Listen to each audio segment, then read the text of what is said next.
Hello दोस्तों, नमस्कार। RJ Hindi कहानी में आपका बहुत बहुत स्वागत है। दोस्तों, कहानी का पूरा आनंद लेने के लिए वीडियो को लास्ट तक देखें। अगर कहानी पसंद आए तो कृपया चैनल को जरूर सब्सक्राइब करें और वीडियो को लाइक करें। तो दोस्तों चलिए शुरू करते हैं। उसने कहा, जहां भी रहो, जैसे भी रहो, बस खुश रहो। समर का दर्द भरा प्रश्न गूंजा, तुम्हारे बिना कैसे? उसे बरबस कोई उत्तर नहीं सूझा। कैसे? ओह क्या बताए, वो भी तो इसी प्रश्न का उत्तर ढूंढ रही है। खुश रहे उसके बिना कैसे? पर उनके पास और विकल्प ही क्या है? मरने से तो अच्छा ही है कि जिया जाए। जीवन तो ईश्वर का उपहार है, उसे नष्ट करने का साहस हम मनुष्य कैसे कर सकते हैं? चाहे यह प्रश्न मस्तिष्क के हर तंतु में कौंधता ही रहे, हर आती जाती सांस के अंग की वो सचमुच जीवित है एक दूसरे के बिना। उसका रोम रोम कांप रहा है, रो रहा है, विनती कर रहा है। कभी सोचती है, ओह उसे मिला ही क्यों? विधाता ने उन्हें मिलाकर कौन सा कार्य सिद्ध किया? जीवन भर की पीड़ा, इतनी घनी पीड़ा कि उसका हृदय क्या सह पाएगा? कैसे जिएगी बिना उसके? जब तक ओह नहीं मिला था जीवन कितना आसान था, पर ओह मिला, उसका मिलना लिखा था और ओह मिला। और अब हर समय बस उसके साथ, उसके पास रहने की इच्छा उसका जीवन दुश्वार बना चुकी है। 3 वर्ष पहले काश कि वो उस दिन उर्मिला के घर नहीं गई होती।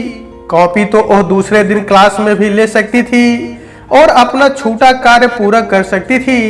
उन दिनों वह बीमार ना पड़ती तो क्लासेस भी मिस ना होती और उसे उर्मिला के घर ना जाना पड़ता। और वहां अचानक उसके ममेरे भाई समर से उसका मिलना भी ना होता और तब ये अगाध प्रेम का अंकुर भी ना फूटता। पर अब सोचने से क्या, अब तो ये सब कुछ हो चुका। अब ये दोनों एक प्राण है। जीवन का हर सुख दुख, अच्छे बुरे अनुभव एक जीवन संगी के रूप में भोगना चाहते हैं, जीना चाहते हैं। ऐसा नहीं कि उसने अपनी भावनाओं पर नियंत्रण रखने का प्रयास नहीं किया बहुत किया। पर जैसे जन्म और मृत्यु किसी के वश में नहीं होता, वैसे ही किसी के प्रति अटूट प्रेम का भाव भी अपने वश में नहीं होता तो क्या वह रोक ना लेती? उसे पता नहीं है क्या कि जिस समाज में उसने जन्म लिया है वहां प्रेम करने से अक्षम्य अपराध कोई दूसरा नहीं। कोई अन्य जघन से जघन अपराध करके भी इस समाज में जिया जा सकता है। जैसे किसी की जमीन हत्या कर, झगड़ा फसाद कर। समाज अगर क्षमा नहीं करेगा तो जान से भी नहीं मारेगा। पंचायत बैठेगी, मुकदमे चलेंगे, पर जिंदा तो रहेंगे ही। पर अगर किसी से प्रेम किया तो उसका मात्र एक ही परिणाम है, मृत्यु। समर कहता है भागकर शादी कर लेते हैं, बाद में सब मान जाएंगे। पर उसे पता है समर को इतनी समझ नहीं है, या है भी तो उसे इसके परिणाम की भयानकता नहीं पता। उसके माता पिता कभी नहीं मानेंगे इस बात के लिए। प्यार और चाहे जितना भी करते हो, पर समाज और उसके बंधनों से अधिक नहीं। उसे पता है भागकर शादी कर लेने का भी परिणाम क्या होगा। उसके पड़ोस में रहने वाली सुशीला दीदी का हश्र क्या वह मरते दम तक भूल पाएगी? प्यार तो उन्हें भी सब बहुत करते थे, उनके परिवार वाले भी और पूरे गांव वाले भी। यथा नाम तथा गुण, सुंदर योग्य शालीन सुघड़ सुशीला दीदी पूरे गांव में एक अनुकरणीय व्यक्तित्व थी। पढ़ने में इतनी अच्छी थी कि वो गांव की पहली लड़की थी जिन्हें गांव से 15 किलोमीटर दूर कॉलेज जाने की अनुमति मिली थी। बीएससी की पढ़ाई के लिए मिलती भी क्यों ना, 12वीं की परीक्षा में उन्होंने पूरे जिले में टॉप किया था, गांव का नाम रोशन कर दिया था। पर उन्हीं सुशीला दीदी को एक लड़के से प्रेम करने और चुपचाप भागकर शादी कर लेने पर पंचायत ने जान से मारने का आदेश दिया था। वो दोनों कब तक भागते, छुप छुप कर रहते? पकड़े गए और निर्दयता से उन्हें मार दिया गया। गांव का गौरव प्रेम जैसे जघन्य अपराध की अग्नि में भस्म हो गई। एक सुनहरा भविष्य काला अतीत बन गया।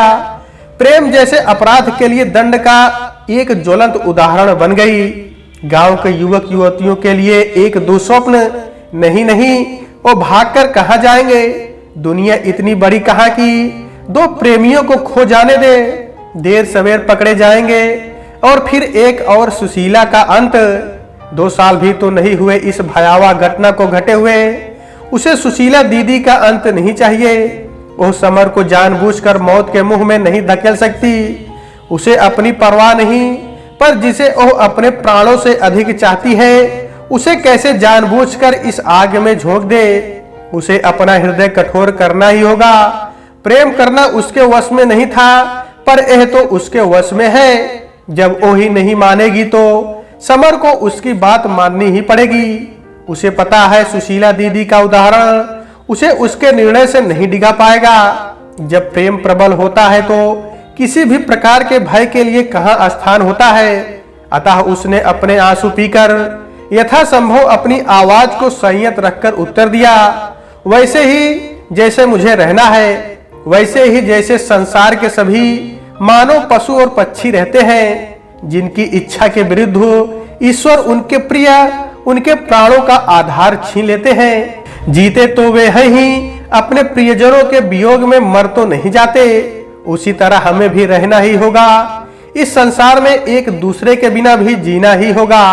पर समर नहीं, भागकर शादी की बात मत करना, यह संभव नहीं है। कोई साथ नहीं देगा और कोई देना चाहकर भी नहीं दे पाएगा। समर की बात उसने बीच में ही काट दी। थोड़ी देर दोनों चुप रहे, फिर आहत स्वर में समर ने धीरे से पुनः कहा, एक बार फिर सोच लो, कोई ना कोई उपाय तो निकलेगा ही। तुम ऐसे कैसे हिम्मत हार गई? इतना डरती क्यों हो? इतना आसान नहीं है। कैसे रहेंगे एक दूसरे के बिना? तुम कहती हो खुश रहो, तुम्हारे बिना कैसे? समर जैसे स्वयं से ही बात कर रहा था। हम इस बारे में बहुत बार बात कर चुके हैं, अब फिर वही बातें, कोई लाभ नहीं, कुछ नहीं हो सकता। तुम जानते हो माँ पिताजी ने मेरी शादी तय कर दी है। उसने अनमने से जवाब दिया, हाँ हूँ। ये दर्द भरा मोड़ उनके जीवन में तभी से तो आया है। ये प्रतिमा कुछ सुनती क्यों नहीं? वो उसके लिए क्या मायने रखती है, उसे कैसे समझाए? एक बार मान जाए तो उसके लिए दुनिया की हर ताकत से लड़ लेगा। भाग्य में क्या बस इतना ही साथ था? एक बार प्रतिमा मान जाए, उसने मन ही मन सोचा। ऐसे जीकर भी क्या करेंगे? ओह मन ही मन बुदबुदाया, जल्दी ही तुम भी शादी कर लेना, मुझसे लाख गुना अच्छी लड़की मिल जाएगी तुम्हें, फिर धीरे धीरे सब भूल जाओगे। चुप्पी तोड़ते हुए उसने कहा। समर के मन में कड़वाहट भर गई। इच्छा हुई कोई तीखा जवाब दे, पर दे ना पाया। आज के बाद पता नहीं कभी मिल भी पाएंगे या नहीं। वह उसका दिल नहीं दुखाना चाहता था। उसे पता था उसके मन पर क्या बीत रही है। वह उससे अलग तो नहीं महसूस कर रही। उसे पता है, वह समझता है। इतना कठोर बनने का नाटक क्या वह उसे जानता नहीं? लड़कियां इतनी डरपोक क्यों होती हैं? तुम शादी तो करोगे ना? उसे चुप देखकर उसने आशंकित होकर पूछा, पता नहीं। समर ने बुझा सा जवाब दिया। उसने सहम कर उसकी ओर देखा। ऐसा मत करना, मुझे बहुत दुख होगा। उसने असहाय होकर प्रार्थना सीखी, अब कम से कम यह निर्णय तो तुम मुझ पर छोड़ दो। उसने भरसक नरम लहजे में कहा। उसने धीरे से अपना सर उसके कंधे पर टिका दिया। उसके आंसू उसका कंधा भिगोते रहे, मानो उनके प्रेम के दाह संस्कार के बाद अंतिम अर्घ्य अर्पित कर रहे हो। समर आगे कुछ ना बोल पाया। आज सुबह से मौसम का मिजाज बदला हुआ है। बादल की गड़गड़ाहट अजीब बेचैनी पैदा कर रही है। बरसात के मौसम में कब इंद्रदेव कृपालु हो जाए पता ही नहीं चलता। इस छोटे से पुराने शहर में जीवन अपनी एक नियत गति से चलता है, ना अधिक ना कम। बड़े शहरों जैसे में हर दिन जीवन एक जंग जैसा लगता है, न गांव जैसा शुद्ध ठहरा ठहरा सा। प्रतिमा ने खिड़की से पर्दे खींचकर हटाए तो थोड़ी देर मंत्रमुग्ध सी काले काले बादलों से ढके आकाश को देखती रह गई। खुले आकाश में अटकेलियां करते काले स्लेटी बादलों की सभापति के अभाव में अस्त व्यस्त हो रही थी। मानो किसी दुर्लभ वस्तु के लिए छीना झपटी करते नटखट बादल अनुशासनहीन बच्चों के समान एक दूसरे को धक्का दे देकर बेतहाशा शोर मचा रहे हैं। मामा! अचानक उसकी 22 वर्ष की बेटी रिया की पुकार से उसकी तंद्रा भंग हुई और वह आकाश से सीधे धरती पर आ गिरी। क्या कर रही है माँ? यहाँ खिड़की पर खड़े खड़े। बहुत जोर की भूख लगी है, जल्दी से नाश्ता दीजिए ना, कॉलेज के लिए देर हो रही है। उसने अपने भीगे लंबे बाल जल्दी जल्दी सुलझाते हुए कहा। फिर अचानक ठिठक कर बोली, माँ मैंने आपको डिस्टर्ब कर दिया ना? आपको बादलों को देखना बहुत अच्छा लगता है ना? पर माँ सुबह सुबह समय किसके पास है जो बैठकर बादलों को निहारता रहे? और बरसात में तो ये जब देखो तब बिना बुलाए मेहमान की तरह आ धमकते हैं। बाद में आराम से देख लीजिएगा। तब तक प्रतिमा किचन में जा चुकी थी और अपनी लाडली इकलौती बेटी के लिए फटाफट नाश्ता तैयार करने लगी थी। नाश्ता देकर उसने पूछा, इस खराब मौसम में तेरा कॉलेज जाना जरूरी है? रिया जल्दी जल्दी पराठे मुंह में ठूसती हुई बोली, और क्या, एक खराब मौसम तो पूरी बरसात चलना है, इसके पीछे कितनी क्लासेज मिस करूंगी माँ। फिर ठहर कर बोली, घबराइए मत, थोड़ी देर में बिल्कुल साफ हो जाएगा। बस रास्ते में फैले कीचड़ में अपने आगमन और प्रस्थान की निशानी छोड़ जाएगा। कहते कहते रिया ने अपनी स्कूटी स्टार्ट की और प्रतिमा के देखते देखते आंखों से ओझल हो गई। मयंक रिया के जाने के पहले ही जा चुके थे। सुबह 7 बजे के निकले और रात 10 बजे के पहले घर नहीं आ पाते। उनकी व्यावसायिक व्यस्तता दम लेने की फुर्सत नहीं देती। रिया के जाते ही प्रतिमा अपने रोजमर्रा के कार्यों में व्यस्त हो गई। उसकी बेटी रिया में उसके प्राण बसते हैं। उसके कॉलेज जाते ही वह बेसब्री से उसकी वापसी की प्रतीक्षा करने लगती है। लंच तक उसकी क्लासेस समाप्त हो जाती है। फिर माँ बेटी साथ ही भोजन करती हैं। रिया दिन भर का ब्यौरा धारा प्रवाह सुनाती रहती है और अच्छा हाँ हूँ फिर जैसे शब्दों से वह बीच बीच में पर्याप्त योगदान दे देती है। पर आजकल प्रतिमा रिया में अलग तरह का परिवर्तन देख रही है। पहले की तुलना में रिया आजकल कम बोलती है, खोई खोई सी रहती है। एक अनकही चिंता सी उसकी चेहरे पर तैरती रहती है। प्रतिमा को थोड़ा आश्चर्य मिश्रित चिंता होती है उसे देखकर। बेटी के बिना बताए ही उसे एक अव्यक्त अनहोनी महसूस होती है। कुछ दिनों से वो प्रतीक्षा कर रही है कि रिया उसे स्वयं ही बताएगी। उसके जैसी मुखर लड़की जो क्या छोटी छोटी क्या बड़ी हर बात अपनी माँ से बताए बिना नहीं रह पाती, वो कब तक उसे नहीं बताएगी। पर उसकी यह प्रतीक्षा कुछ अधिक ही लंबी खिंच गई है। किसी बड़ी विपत्ति की आशंका से उसका हृदय कचोटता रहता है। प्रतिमा ने मन ही मन तय कर लिया है कि शीघ्र ही वह अवसर और प्रिया का मूड देखकर अपनी लाडली बेटी से इस बारे में बात अवश्य करेगी। हो सका तो आज ही, हाँ आज ही उसने मन ही मन निश्चय किया। रिया की क्लासेज 1 बजे तक समाप्त हो जाती हैं और वह लगभग 1:20 तक घर आ जाती है। घर से कॉलेज स्कूटी से 10 मिनट के अंतराल पर ही तो है। प्रतिमा की आंखें कभी घड़ी की टिक टिक पर तो कभी बाहर घर के गेट पर लगी हुई थी। जब तक बेटी घर ना आ जाए उसका यही हाल रहता है। उस दिन रिया 2 बजे तक घर आ गई। आते ही सफाई देने वाले अंदाज में बोली, माँ ट्रैफिक का तो बुरा हाल है आजकल, और इस बरसात में तो सड़कों पर जो जगह जगह घाव उभर आए हैं उनसे तो सड़क पर ड्राइव करना किसी पनिशमेंट से कम नहीं है। फिर अपराध बोध से ग्रस्त होते हुए सी बोली, माँ आप मेरी प्रतीक्षा मत किया करिए, समय पर खाना खा लिया करिए। कॉलेज में मुझे अक्सर देर हो जाती है, आप तब तक भूखी रहती हैं। पर ये देर पहले तो नहीं होती थी। आजकल क्लासेस क्या देर तक चलती हैं? उसने पूछा। हाँ माँ कुछ ऐसा ही समझ लो, रिया ने झिझकते हुए जवाब दिया। पर तुझे तो पता है कि मैं तेरे बिना लंच नहीं कर पाती। थोड़ी देर ही सही, तेरा लंच भी तो लेट हो जाता है। फटाफट हाथ मुंह धो ले फिर खाते हैं, बड़ी भूख लगी है। प्रतिमा ने इस समय कुछ पूछना उचित नहीं समझा। लंच करके जब दोनों थोड़ी देर आराम करने लगी तो यह समय प्रतिमा को उचित लगा। अपनी आशंका दूर करने के लिए उसने रिया से बिना कोई भूमिका बांधे साफ साफ अपने मन में चल रही उथल पुथल को शब्दों का रूप देकर पूछ लिया। रिया इस अप्रत्याशित छानबीन से चौंक गई। उसे पता तो था कि माँ से कुछ भी छुपाना आसान नहीं है और बताना तो है ही, पर किस तरह किन शब्दों में वो सोच नहीं पाई थी। एक तरह से उसने राहत की सांस भी ली कि यह विषय माँ ने स्वयं ही छेड़ दिया। अब तक उसने माँ से कुछ भी नहीं छुपाया था और इतनी बड़ी बात माँ को ना बताना उसके मन पर पड़ा हर समय यह भारी बोझ उसका चैन उड़ाए हुए थे। थोड़ी देर वो चुप रही, जैसे उचित शब्द तलाश रही हो। फिर साहस करके धीरे धीरे उसने अनुराग के बारे में माँ को सब कुछ बता दिया। अनुराग उसकी क्लास में पढ़ता था। उससे उसका परिचय, धीरे धीरे बढ़ता आकर्षण और फिर गहरे प्रेम में परिणति प्रतिमा को गहरा झटका लगा।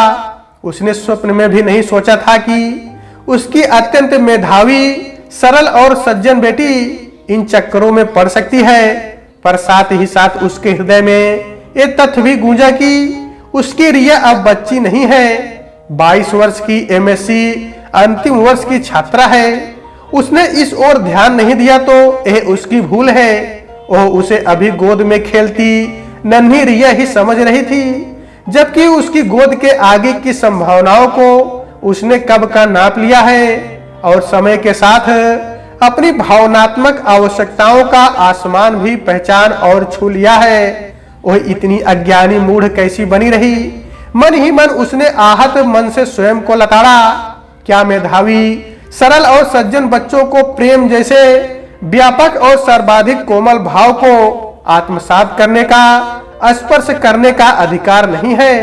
साथ ही उसने सोचा कि जब वह लगातार अनुराग के बारे में उत्साहित होकर उसे बताती रहती थी तो उसने ध्यान क्यों नहीं दिया कि अनगिनत नामों में इसी एक नाम पर उसकी आंखों में एक अलग चमक, आवाज में एक अलग उत्साह क्यों छलकने लगता है।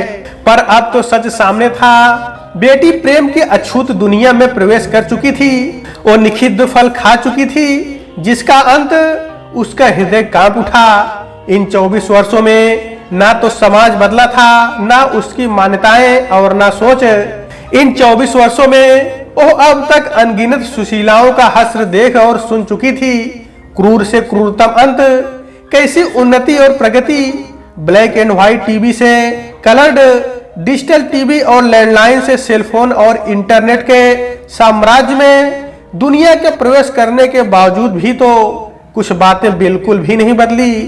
प्रायः ही समाचार पत्रों में पढ़ने और सुनने को मिल जाता है कि कैसे समाज तो समाज, माता पिता ही अपने बच्चों को मान सम्मान के नाम पर निर्दयता से मार देते हैं। उदाहरणों की कमी है क्या?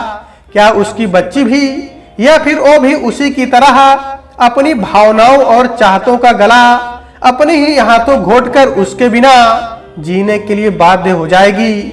उसका विचार आते ही उसका हृदय तड़प उठा। इतने वर्षों में क्या एक भी दिन ऐसा गया जब उसे उसकी याद ना आई हो? कितना भी भुलाओ, किसी न किसी बहाने, किसी न किसी बात पर यादों के तार उसी से जुड़ जाते हैं और वह तड़प कर रह जाती है। उसने मुड़कर कभी संपर्क नहीं किया। पता नहीं क्या सोचकर उसने सारे रास्ते बंद कर दिए। उर्मिला से ही थोड़ा बहुत पता चला कि वो आगे शिक्षा पूरी करने के लिए विदेश चला गया और वापस नहीं आया, और ना ही किसी से कोई विशेष संपर्क रखा। वैसे तो प्रतिमा को किसी बात की कोई कमी नहीं। एक अच्छा पति, एक अच्छा घर, प्राणों से प्यारी बेटी, दुनिया भर की सुख सुविधाएं, सब कुछ उसके जीवन को खुशहाल बनाने के लिए पर्याप्त होने चाहिए। पर फिर भी उसका मन भटकता ही रहता है। सब कुछ होकर भी कुछ नहीं। उसका हृदय मन जैसे वहीं ठहर गया और जीवन समय की गति संग बहता गया, और वो अनजाने ही अन्य मनक से चुपचाप बहती रही। इससे अच्छा तो वो भी सुशीला दीदी ही बन जाती, शायद वो ही बेहतर होता। क्या उसकी बेटी भी उसी की तरह एक उधार की जिंदगी सा आजीवन जीती रहेगी, मन मार कर, स्वप्नों को मसल कर, चुप समाज के थोपे नियमों और कृत्रिम जीवन के साथ? नहीं नहीं, उसका मन चीत्कार उठा। वो अपनी बेटी को जानती है, उसका ही प्रतिरूप है, पर वो अपनी बेटी को ना सुशीला दीदी का भयावह अंत देने देगी, ना उसका स्वयं का दोहरा कृत्रिम जीवन। उसकी बेटी उसे अपने मन की बात बताने में सफल हुई तो कुछ तो पिछले 24 वर्षों में मूक किंचित परिवर्तन समाज में दे पाने में समर्थ हो पाई है वह। उसने तो कभी साहस तक नहीं किया अपने माता पिता से इस विषय पर बात भी करने की। किंचित परिवर्तन तो है, वो अपनी बेटी को अकेला नहीं छोड़ेगी। उसके सुख दुख में साय सा हर पल उसका साथ निभाने वाले ओह और मयंक जीवन के इस कठिनतम मोड़ पर अपनी बच्ची का साथ कदापि नहीं छोड़ेंगे।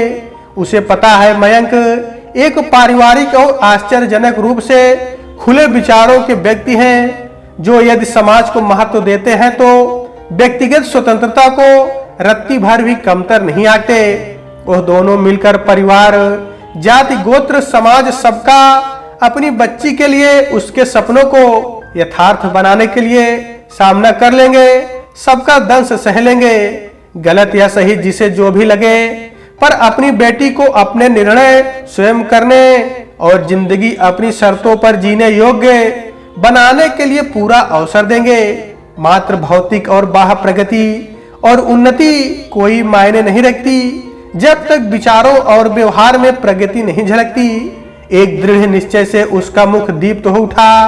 वो अपनी बच्ची को डरपोक नहीं बनने देगी, उसे उसके बिना जीवन जीने को मजबूर नहीं होने देगी, और इसके लिए जिससे भी लड़ना पड़ेगा वह लड़ेगी। खोखले समाज से, अव्यवहारिक, अप्रासंगिक और क्रूर कुरीतियों और मान्यताओं से, नकारात्मक, शुष्क और निर्दय विचारों के स्वामी, हृदयहीन कथित समाज और धर्म के ठेकेदारों से उसे अपनी वर्षों की तड़प और दर्द का मानो मलहम मिल गया। रिया अपनी बात कहने के बाद चुपचाप अब तक मां के चेहरे पर आते जाते भावों को बारीकी से पढ़ने का निरंतर सफल असफल प्रयास कर रही थी। मां की इस लंबी चुप्पी से उत्पन्न अपनी घबराहट और बेचैनी से हारकर बोल उठी, मां, मैं आपकी भावनाओं को चोट नहीं पहुंचाना चाहती। अगर आप नहीं चाहती तो मैं अनुराग को समझा लूंगी। आप लोगों की सहमति के बिना हम कोई कदम नहीं उठाएंगे। आप जो चाहेंगी हम वैसा ही करेंगे, पर मुझे नहीं लगता मैंने कोई गलत निर्णय लिया है। अनुराग आपको भी बहुत पसंद आएगा। आपने मुझ में वो संस्कार दिए हैं कि मैं अच्छे और बुरे की पहचान कर उचित निर्णय ले सकूं। अनुराग बहुत अच्छा लड़का है माँ, उससे बेहतर जीवन साथी मुझे नहीं मिल सकता। उसने सहम कर धीरे से आगे जोड़ा, माँ, किसी से हार्दिक प्रेम हो जाए तो इसमें क्या बुराई है? मैंने क्या गलत किया? तुमने कुछ गलत नहीं किया बेटी, और प्रेम करने में कोई बुराई नहीं है। मुझे तुम्हारे निर्णय के औचित्य पर भी कोई संदेह नहीं है। तुम एक समझदार और बुद्धिमान लड़की हो, अच्छे बुरे में अंतर समझती हो। मुझे तुम पर सदैव गर्व रहा और अब भी है। उसने रिया का प्रेम से सिर सहलाते हुए कहा, अनुराग को हमसे कब मिलवा रही हो? उसने स्नेह से रिया की आंखों में झांकते हुए पूछा। रिया, जिसकी आंखें प्रसन्नता के अतिरेक से भीग चुकी थी, मां के गले में बाहें डालकर बोली, जब आप कहो। और प्रतिमा एक दृढ़ मुस्कान के साथ उठ खड़ी हुई, इस सुखद विचार और विश्वास के साथ कि उसकी बेटी रिया को तो कम से कम आजीवन उसके बिना जीने का दंश तो नहीं भुगतना पड़ेगा। तो दोस्तों, आज के वीडियो में बस इतना ही। कहानी आपको कैसी लगी कमेंट बॉक्स में जरूर बताइएगा। अगर कहानी पसंद आई है तो कृपया चैनल को जरूर सब्सक्राइब करें और वीडियो को लाइक करें। तो दोस्तों, आपसे फिर मिलते हैं अगले वीडियो में। तब तक के लिए नमस्कार।